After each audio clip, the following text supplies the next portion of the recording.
High, আমি চয়ন চক্রবর্তী। আজকে মাত্র একটা বিষয় মাথা আসতেছে, সেটা হচ্ছে ডিসিশন মেকিং। হ্যাঁ, এখন ডিসিশন মেকিংয়ে বেশ কয়েকটা বিষয় আছে। আজকে কেন এটা মাথায় আসলো, আজকে বড় সড়ো একটা বিষয় ছিল আমার। মানে মোটামুটি একটা ভালো অ্যামাউন্টের এই টাকা পয়সার একটা বিষয় ছিল। আর ওটা নিয়ে একটা ডিসিশনের বিষয়ে কথা বলতে যাচ্ছিলাম, যে কীভাবে ডিসিশন নিতে হয়, টাফ সিচুয়েশন কীভাবে পার করতে হয় আর কি।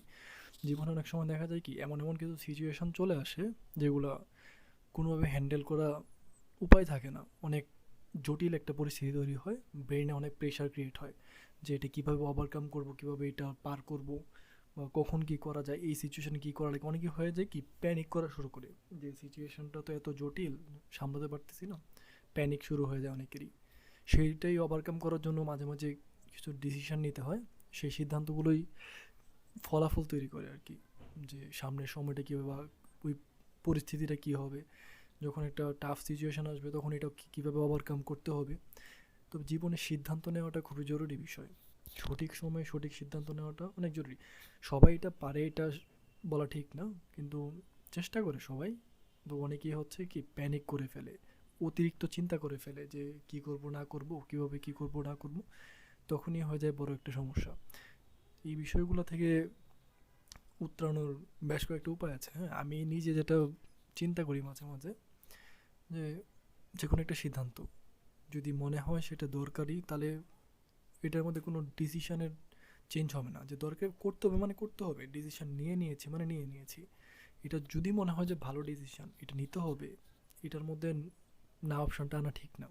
যদি মনে হয় যে আমার ডিসিশন এমন নেওয়ার দরকার বা এটা জরুরি করা, তার মানে এটা করতে হবে, না করার কোনো অপশন নেই এখানে। করতে হবে মানে করতে হবে। আর কোনো একটা জিনিস যে এটা করা ঠিক না বা করলে ভালো হবে না, সেই জিনিসটা যে কোনোভাবে মানা করতে হবে। এটা হচ্ছে আমার থিওরি। আমি যেটা নিজে নিজে ভাবি, যে একটা জিনিস মন চাচ্ছে করতে বা জিনিসটা ভালো, তখন করে ফেলি। বা কোনো একটা জিনিস খাইতে মন চাইতেছে, তখন যে সব ঠিক আছে, টাকা আছে, খাইতে মন চাচ্ছে, ইচ্ছা হচ্ছে অনেক, যে খেয়ে ফেলি। ইচ্ছা যেহেতু হচ্ছে, ইচ্ছার সাথে অন্য কিছু, টাকা পয়সা, সময়, কোনো কিছুই বেরিয়ার করা ঠিক না। মনের ইচ্ছেটা সবসময় প্রায়োরিটি দেওয়া দরকার। তো কিছু কিছু সিচুয়েশান এমন আসবে যখন ইচ্ছার থেকে অনেক সময় পরিস্থিতিকে প্রায়োরিটি বেশি দিতে হবে। এমন সময় আসবে যে হয় পকেটে টাকা নেই, কিন্তু খাবার ইচ্ছা হচ্ছে অনেক কিছু, তখন কিছু করার নেই। তখন ওই ইচ্ছাটাকেই মানে পরবর্তীতে মোটিভেশন হিসেবে কাজ করাতে হবে, যে না এখন টাকা নাই, হয়তো পরিশ্রম করলে এক সময় টাকা আসবে, তখন আবার ইচ্ছাটা পূরণ করা হবে। এই সিচুয়েশনগুলো এইভাবে হ্যান্ডেল করতে হবে। আমি যেভাবে হ্যান্ডেল করি মোটামুটি এই সিচুয়েশনগুলো এইভাবেই নিজেকে এই জিনিসটা বলি, যে আচ্ছা এখন তো টাকা নাই, যখন টাকা আসবে তখন ওইটা পূরণ করব। ধৈর্য ধরতে হবে, ধৈর্যটা হচ্ছে মেইন। এখন হয়তো অনেক সময় ধৈর্য কাজ করে না। আজকে ভাবতেছিলাম যে হয়তো টাকা আছে, এটা এইভাবে না করে ওইভাবে করে ফেলি। এখন পরে মনে হচ্ছে যে না, এটা টাকাটা রেখে দিলে হয়তো বা ভালো হবে, সামনের কিছু কাজ করতে সুবিধা হবে। অপ্রয়োজনে খরচ করা ঠিক না। টাকা পয়সা নিয়ে যত তাড়াতাড়ি ভালো কিছু চিন্তা করা যায় ততই ভালো, আমার মতে আর কি। কারণ এমন একটা সময় সবারই আসে, মোটামুটি খুব ক্রাইসিস সময় প্রায় মানুষেরই আসে, যে এমন একটা সময় আসছে তখন কিছু করার নেই, হাতে টাকা নেই, বা কারো কাছে নেওয়ার মতো এরকম পরিস্থিতি নেই, বা নিজের আত্মসম্মানের কারণে কেউ চাইতেও পারে না। তখন ওই মানুষগুলো ফ্রাস্ট্রেটেড হয়ে যায়, যে কী করবে না করবে কিছু ভেবে পায় না। তখন ওই মানুষগুলোর জন্য অনেক মানে কষ্ট করে একটা সময় চলে আসে। তবে আমার এই দিক থেকে কপাল ভালো বলা যায়। কিছু, আমার অনেকগুলো ফ্রেন্ড আছে যাদের মানে ওদেরকে ভাইয়ের মতো বলা যায়, একদম নিজের ভাইয়ের থেকে অনেক বেশিও বলা যায়। তারা এমন এমন সিচুয়েশানে এমন এমন কিছু হেল্প পাচ্ছি আমি নিজে, বা অলরেডি পেয়েছি, যেগুলা হয়তো বলাটা ঠিক হবে না, ভাষায় বলা যাবে না। বাট আমার লাইফে আমি অনেক গ্রেটফুল যে আমার এত দারুণ দারুণ কিছু ফ্রেন্ড পেয়েছি আমার জীবনে। আমার ফ্যামিলি মেম্বাররা সত্যিই অনেক দারুণ, অন্তত আমার জন্য অনেক হেল্পফুল। আমার সিদ্ধান্ত নিতে তারা প্রচণ্ড হেল্প করে। তো অবশ্য আমি নিজের বিষয়গুলো আমি খুব কমই শেয়ার করি সবার সঙ্গে। তারপরে যতটুকু পারা যায় করলে তারা সর্বোচ্চ চেষ্টা করে যে আমাকে হেল্প করার। এই দিক থেকে আমি অনেক লাকি আমার লাইফে।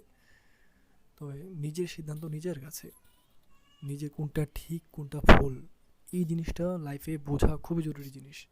যে আমার এই ডিসিশনটা কি ঠিক, বা আমি যেটা ভাবতেছি এটা কি ঠিক। যদি কনফিউশন থাকে যে এটা কি ঠিক কি ঠিক না, তখন হচ্ছে কি পরামর্শ নেওয়া যায়, অন্য কারো কাছ থেকে পরামর্শ নেওয়া যায়। যে আমি কাউকে জিজ্ঞেস করবো যে এটা কি ঠিক হচ্ছে বা ঠিক হবে কি না, আমার ডিসিশনটা নিতে যাচ্ছি বিশ্বস্ত কারো কাছে। বিশেষ করে যে বিশ্বস্ততা না হলে হয় কি, একটা এমন একটা সমস্যা দেখা দেয় যে নিজের ভিতরেই কনফিউশন চলে আসে যে সে এটা যেটা বললো এটা কি ঠিক বলছে নাকি ভুল বলছে। কনফিউশন রাখা যাবে না, কনফিউশন হলে আবার ডিসিশনটাতে প্রবলেম চলে আসবে। যতক্ষণ না কনফিউশন ক্লিয়ার হচ্ছে ততক্ষণ এটাকে যাচাই করতে হবে নিজের, আমার একটা থিওরি আছে ওটার সাথে মিলে গেছে, তখন ডিসিশন নেওয়া যায়। বাট আমি একটা ডিসিশন নিতে যাচ্ছি, ওটাতে প্রপার যুক্তি আছে, লজিক ঠিক আছে, তখন এই ডিসিশনটা নেওয়া যায়। ওটা ভালো, সবার জন্য ওই জিনিসটা ভালো। তাই একটা ডিসিশন নিতে গেলে নানান চিন্তা করে নিতে হয়। যখন দেখা যাচ্ছে যে ডিসিশনটা নিতে পারতেছি না, নিজের অনেক কনফিউশন তৈরি হচ্ছে, অনেক টেনশন কাজ করতেছে যে এটা কি ঠিক হবে না বলো, তখন পরামর্শের জন্য যেতে হবে, অবশ্যই যেতে হবে। বিশ্বস্ত কারো কাছে অবশ্যই পরামর্শ যেতে হবে। পরামর্শ চাওয়াটা কোনো লজ্জার জিনিস না কারো কাছে। এখন বড় একটা জিনিস হচ্ছে যে মানুষ এখনকার সময়ে সবাই হেল্প করতে চায়, মোটামুটি সবাই মোটামুটি হেল্পফুল থাকে। ফ্রেন্ড বলেন, ফ্যামিলি বলেন, সবাই হেল্পফুল। একটা বিপদে বা কোনো একটা পরামর্শ চাইতে গেলে মোটামুটি সবাই হেল্প করে। তাই পরামর্শ নেওয়াটা খুব জরুরি জিনিস। এমন কিছু কিছু সিচুয়েশান আছে যে ওই সময় হয়তো পরামর্শ নেওয়ার মতো এরকম অবস্থা থাকে না, জটিল কিছু ডিসিশন চলে আসে লাইফে। ওইগুলোর ক্ষেত্রে এটা ভিন্ন। চেষ্টা করতে হয় নিজের লজিক, নিজের যুক্তি, নিজের চিন্তা, নিজের মনের কথা শুনতে। তখন ডিসিশনটা যদি মোটামুটি ভুলও হয়ে যায় তখন ওটাকে ওভারকাম করা যায়, নিজে নিজে ঠিক করা যায় খুব ইজিলি। তাই সিদ্ধান্ত নেওয়াটা খুবই জরুরি জিনিস।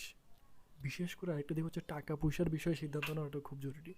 কারণ টাকা পয়সা এমন একটা জিনিস, এটাতে যদি প্রপার সিদ্ধান্তটা না নেওয়া যায় সেক্ষেত্রে হবে কি, এমন একটা সিচুয়েশান আসবে যে সাথে টাকা নাই, একটু ক্রাইসিস মোমেন্ট চলে আসবে। সবাই বলে যে ইমার্জেন্সি ফান্ড করার জন্য, এটা আমার এখনই মনে হয়, আমার এখন অনেক আগেই মনে হয়েছে, কিন্তু টাকা পয়সার এমন একটা ক্রাইসিস চলে আসো আমার লাইফে যেটা করা যায় না। বাট আমার প্রতিনিয়তই মনে হয় যে আমি একটা ইমার্জেন্সি ফান্ড করি, সামান্য কিছু টাকা, 1,000 টাকা, 5,000 টাকা, 10,000 টাকা, যতটুকু পারা যায়। সবাই বলে এটা হচ্ছে 6 মাসের খরচ, যে আমার লাইফের প্রতি মাসে যা খরচ ওটা হচ্ছে 6 মাসের খরচ হিসাব করলে যত টাকা হয়, যে আমার কিছু জব না থাকলেও, আমার কোনো টাকা ইনকাম না থাকলেও যেন আমি চলতে পারি, আমার 6 মাসের খরচটা হচ্ছে ইমার্জেন্সি ফান্ড। অনেকের ক্ষেত্রে 6 মাসের খরচটা একসঙ্গে করাটা খুব টাফ। অনেকে হচ্ছে যে আমি যেটা ইনকাম করি মাসে মাসে ওটা টোটালটাই খরচ হয়ে যায়। অনেকের ফ্যামিলিকে দিতে হয়, ফ্যামিলির একটা টেনশন থাকে, নিজের খরচ চালাতে হয়, ম্যাচ দিতে হয়, কলেজের ফি দিতে হয়, অনেক কিছুই থাকে। সেই ক্ষেত্রে বিষয়টা ভিন্নতা দাঁড়ায়। তবে চেষ্টা করা যায় যে একটা ইমার্জেন্সি ফান্ড অল টাইম তৈরি করে রাখার জন্য। এখন সবার ক্ষেত্রে এটা হয়তো পসিবল হয় না, কারণ সবার ওরকম ইনকামও থাকে না যে ইমার্জেন্সি ফান্ড তৈরি করার মতো। যা ইনকাম হয় এটা নিজেরই খরচে চলে যায়। তো চেষ্টা করা উচিত 1,000 টাকা হলেও একটা ইমার্জেন্সি ফান্ডে রাখার জন্য, যেটা পরবর্তী কোনো না কোনো সময় খরচ করা যাবে। এটা হচ্ছে অনেক ভালো একটা জিনিস। তোমার সিদ্ধান্ত নিতে হবে মন থেকে, ব্রেন থেকে, এবং লজিক দিয়ে। লজিক ছাড়া ডিসিশন নিতে গেলে তখন নিজেকে পরে পস্তাতে হবে একটা সময়, যে না ডিসিশনটা ঠিক হয়নি, তখন ওটা ওভারকাম করতে আবার একটু কিছু সময় চলে যাবে, সময় লাগবে। আজকে দিনের বেলায় ভিডিও বানাচ্ছি কারণ কালকে রাত্রে বলা যায় না কখন কি হয় না হয়। রেগুলারিটি মেনটেন করতে হবে, যে কোনো তৈরি করতে হবে, নিজেকে কনসিস্টেন্ট রাখতে হবে, যেন নিজে বুঝতে পারি যে না আমার লাইনটা ঠিক আছে, আমি এখন নিজের রাস্তায় ঠিক যাচ্ছি। দেখা যাক কতদূর কী হয়। আস্তে আস্তে টাইমটা আরও বাড়ানো দরকার, কোনো একটা স্পেসিফিক টপিকে কথা বলা দরকার, ওটা রিসার্চ করতেছি। আমার টাকা ইনকামের বিষয়টা আছে, সময় গেলে আস্তে আস্তে ওটাও হবে। ওকে, টাটা, পরে আবার কথা হবে।